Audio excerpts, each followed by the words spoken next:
Yo, what's going on, guys? What's Omar Mellon back again, and today I'm gonna go over the changes for the Delightful Days event. I think that's or season. I think that's what it's called. Yeah, it is. So I'm assuming most of you guys have seen those changes. I'll briefly go over them. Just some background if you guys are new to the channel. I'm currently at around 3240 elo, so I'm in the top 500, but I'm certainly not a top player. The point being that I think I have a strong enough understanding of the game that I won't make like stupid statements about the meta and mischaracterizations. So the footage in the background is on alt account somewhere around 2700 elo, where I'm using Shadow Magneton and Manti, and hopefully you guys enjoy that.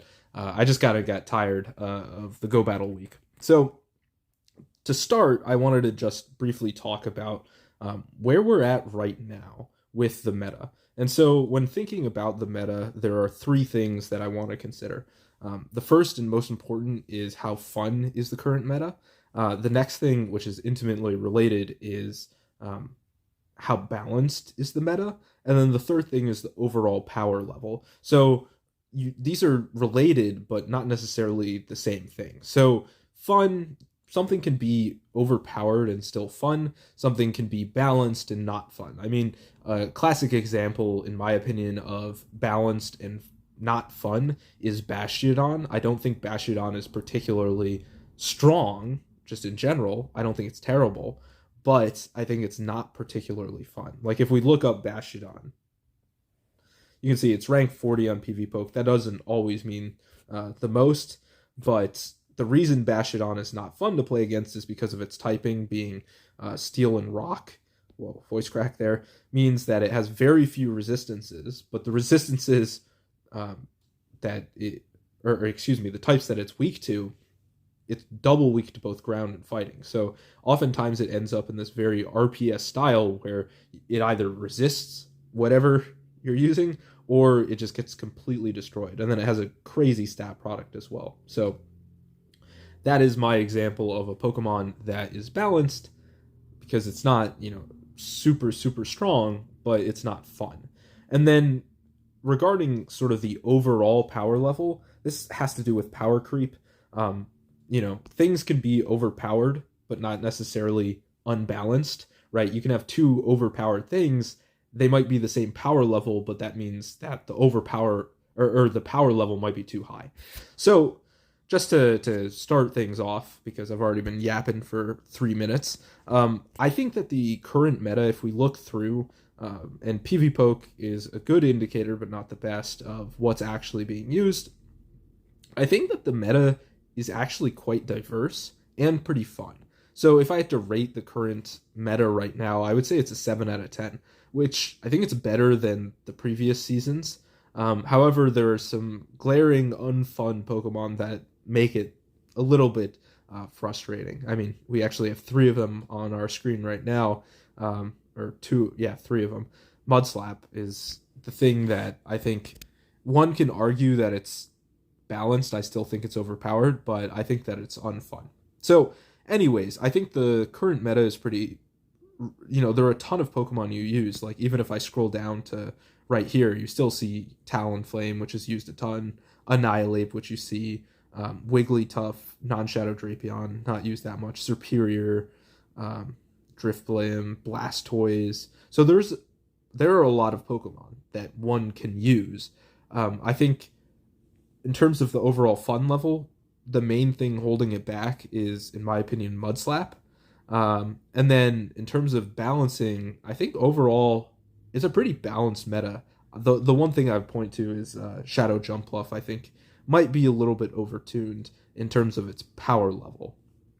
But overall, I think they've done a very good job balancing. And then for the overall power level, I think that we've seen a ton of power creep over the past year. I don't know why, but in Pokemon Go, like all the discourse that I hear, people never want anything nerfed. They only want things buffed. And I don't know why that's the case. People are so pro power creep, which in every other game I've ever seen, whether it's a card game or a video game or what have you, power creep is like the antithesis of a proper balance. But people like power creep for some reason in Pokemon Go, and we've seen essentially 10 buffs every season and various Pokemon getting new powerful moves, and then one nerf to something that's a little bit too strong. So the overall power level, I think, is still in a reasonable spot, but if they keep buffing everything, it's making me a little bit concerned. And so when we look at what exactly they actually did, you can see the buffs, Ember energy generation increased. I think that's strictly for Charizard. It will make Charizard a lot better. Bug Bite, Fury Cutter, they made Bug a little bit better. I think both of these are valuable increases. The problem is that the bug typing is just so weak. There are so many things that resist it. And yes, it will make, some very frustrated Malamar players. Yes, it will destroy Superior, but those are not the Pokemon that I think are the most problematic.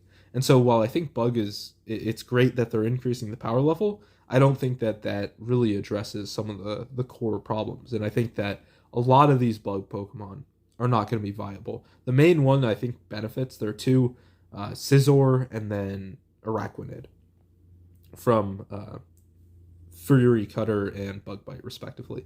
Acid energy generation increase, I think that's a non-issue. Most of the Pokemon that have Acid are pretty trash, or have a better fast move. Bullet Punch is now a Sucker Punch clone. That, I think, is a bit impactful. So when we look at the Pokemon that have Bullet Punch, the main one that I'm interested in is actually Metagross. Funnily enough, it also got Fury Cutter. But I think that Bullet Punch is a pretty solid move. Scizor will also be pretty reasonable with that. A Shadow Scizor with Sucker Punch like stab fast move will be very, very strong. But the problem with Steel is that oftentimes it's not the best offensive type. There aren't a ton of rocks in the meta. There are a couple of fairies, but the most common fairies are Azumarill and Tinkaton, which both have a secondary type that resists Steel, so you'll just be doing neutral. So I don't think it's that impactful. Metal Sound is actually pretty interesting, specifically because they made it much, much stronger. And then also, they gave it to a number of Pokemon. So if we look at the new Metal Sound users, I don't think this matters on Galarian Meowth. It already had Shadow Claw, which is a very strong fast move. Excuse me. But the two ones that I'm most interested in are Lairon and Aggron. So if we look at Aggron, right now it's pretty trash because SmackDown is pretty trash, but it has a decent stat product, not something that's overwhelming, but it gets access to Rock Tomb, which is a broken move. It's a little unfortunate that it doesn't have a bait or some better coverage move, but it has Thunder, which we'll see what that ends up doing. It's a 60 energy move, and it's only 1.67 damage per energy. So I honestly think because it does the same amount of damage basically as Rock Tomb, I don't know why you would ever go for Thunder unless you're facing like an Empoleon, which will not be a thing. So I think that in terms of its charge moves, there's, I wish it had something else. But Metal Sound will be a very strong fast move. I actually have a hundo of this, which is like the rank 600, and I'm hoping that there's some breakpoints with Metal Sound as being a one-turn fast move. So we'll see how good Aggron is. I don't think it's going to be that great, but I still think that it's going to be something you see. And then Lairon has a slightly better stat product, basically the same thing. But this one actually has Rock Tomb and Body Slam. So I think that Lairon might see a bit more play. It has a slightly better stat product, and I think Thunder is a pretty useless move on Aggron. Like, there are very few Pokemon in the meta that I think you would want to use Thunder instead of Rock Tomb, which Rock Tomb guarantees the debuff and also costs less energy. So in the case of Lairon, it allows you to sort of use Body Slam to finish things off, and also gives you a low energy bait move because Body Slam is only 35 energy. So I think overall Lairon might be a little bit better, but still I don't think either of these are going to be too oppressive. They have the same typing as Bastiodon, so maybe they replace Bastiodon in some RPS lines, but I don't think that this is going to be too oppressive. And then as for the other Pokemon that use Metal Sound, like Magnezone, Magneton, things like that, it's great to have such a strong fast move, but they already have access to Volt Switch and Thunder Shock, which are pretty good fast moves. Fast moves are not the problem for the Magneton, Magnezone line. The problem is Mudslap. You just get hit down in 3 shots, and so if you get caught off guard, a single Mudslap is like the equivalent of a charge move. So, if you're not aligned properly, it causes big problems, and you'll see that in the videos I show, or the footage that you're seeing right now. And then Double Iron Bash, Doom Desire, not a big deal in my opinion. Like, cool, you'll see a little bit more Melmetal, a little bit more Jirachi, but I don't think you'll see those really very frequently at all because of Mudslap. And then Wrap and Parabolic Charge. Wrap, I think Lickitung gets Wrap, Melodic gets Wrap.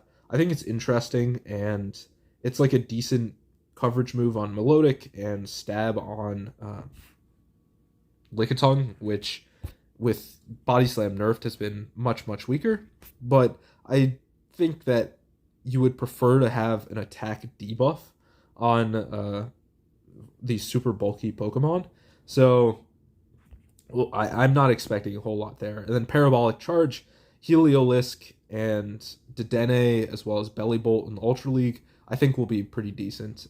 But still, there's one thing that keeps, they buff Electric, they buff Steel, they give a bunch of Pokemon, if you look here, Poison Sting. Where is the Mudslap nerf? That is the thing that I'm most concerned about. And I've seen a lot of people be very, very happy with these changes. And I think for the most part, they're pretty good.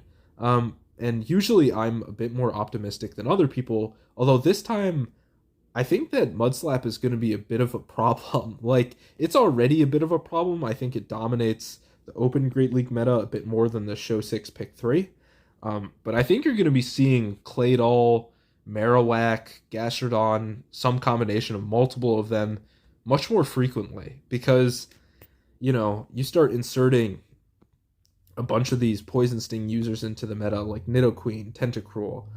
Those are pretty interesting with Poison Sting, but if you have Mudslap, it's a lot less interesting. Lairon, Aggron, double weak to Mudslap. They gave Thundershock to Palmot, super weak to Mudslap. And so I'm a little concerned that Mudslap is going to be too strong. They buffed a lot of stuff that puts Pokemon into the meta that are weak to Mudslap, and so I imagine that it's going to be a bit of a frustrating fast move. So we'll have to see how everything turns out. What I was personally hoping for was, in terms of Mudslap, if we go to Mudslap, oh, not that. Oh, I need to do an @ sign.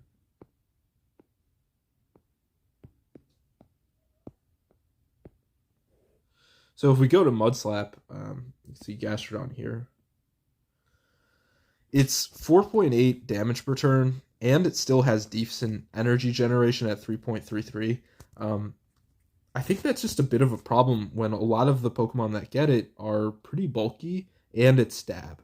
Like, Golurk has a bit more counterplay because it is very frail, but things like Claydol, 2153 stat product, that is a very, very bulky Pokemon, and with Rock Tomb, it only makes it able to resist more because of the attack debuffing capability. So I was hoping that they would nerf Rock Tomb, or excuse me, well, I was hoping they would touch Rock Tomb, but I was hoping Mudslap would go down to around 4 damage per turn. I think that would make it still a viable fast move, but it would really tone down the power level quite a bit. The other thing that I was hoping for was a change to Poison Sting. The reason being that if you nerf Mudslap, you cause a problem where the number 1 ranked Pokemon in Clodsire loses a lot of its hard counters. Additionally, they've buffed Bug, so one of its other hard counters, being Malamar, is no longer as big of a problem. And so if you get rid of Mudslappers, you get rid of Malamar, Clodsire would be a big problem. I think the main way to nerf Clodsire, it has too many viable fast moves. You can see it's viable with both Sludge Bomb Earthquake and Stone Edge Earthquake. Excuse me. And if you look at its charge moves, it has a bunch of other random crap as well. Like Mega Horn, while its bug, still gives you pretty decent coverage. It gets Water Pulse for some reason. Not the best move, but gives you some interesting coverage as well. So, like, you can never nerf Clodsire by just nerfing charge moves. You have to go after its fast move. And even if you nerf Poison Sting to make it in line with Mudshot, I still think that Clodsire is viable.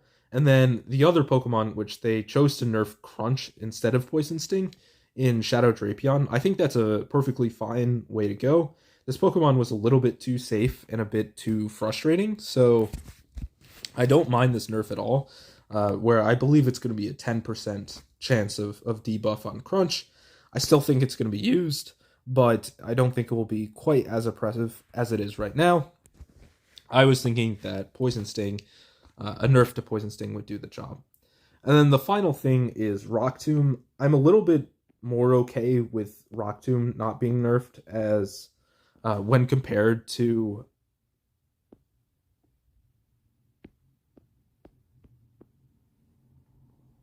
Mudslap, because I think Rock Tomb is a bit newer, and when you look at the Rock Tomb users, it's really Claydol, Cradily that you regularly see in the meta. But Cargo was seen a bit in some of the limited metas, but Claydol and Cradily, I think if you nerf Mudslap, Claydol would be not as nice. And then I think Cradily, if you buff all these steel types, you know, if Cradyly's taking super effective damage from super powerful bullet punch / metal sound, I don't think that you really have to worry about Cradily that much. So that's just my opinion. I think, in my opinion, they missed the mark a little bit. I'm a bit afraid about what this means for the current meta in terms of, you know, you look at a lot of the stuff in the current meta. Clodsire weak to Mudslap. Mandibuzz is not actually used. I don't know why it's number 6. Corviknight's not actually used that much. And so a lot of these top Pokemon, while they're ranked very highly on PvPoke, I think are a bit less used. Galarian Weezing, Tinkaton is absolutely everywhere, especially at higher elos. Steelix you don't see. Toxapex you see quite a bit. And then some of these more frail Pokemon like Pangoro, Morpeko, they just get completely destroyed by Mudslap as well. So we'll see how everything shakes up. Let me know what you guys think. It's been your boy Watomormelon, and I'll see you guys in the next one. Peace out.